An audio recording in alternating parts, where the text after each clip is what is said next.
ভগবান শ্রীকৃষ্ণের বাঁশির আওয়াজে পাহাড় গলে গিয়েছিল। স্থানটি রাজস্থানে অবস্থিত চরণ পাহাড়ি নামে বিখ্যাত।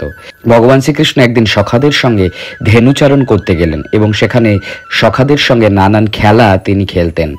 একদিন তিনি সখাদের সঙ্গে লুকোচুরি খেলতে লাগলেন। ভগবান শ্রীকৃষ্ণ লুকালেন এবং সখারা সবাই মিলে ভগবান শ্রীকৃষ্ণকে খুঁজতে লাগলেন। পাশেই ছিল একটি কুণ্ড।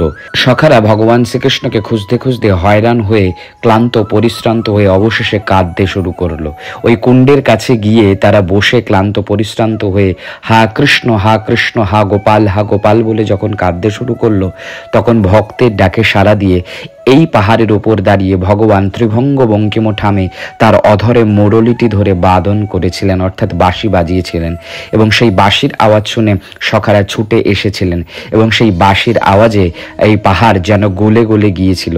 আজও এই পাহাড়কে দেখলে বোঝা যায় পাহাড়টা যেন মোমের মতন গলে গলে গেছে এবং এখানে ভগবান শ্রীকৃষ্ণের চরণ চিহ্নও রয়েছে।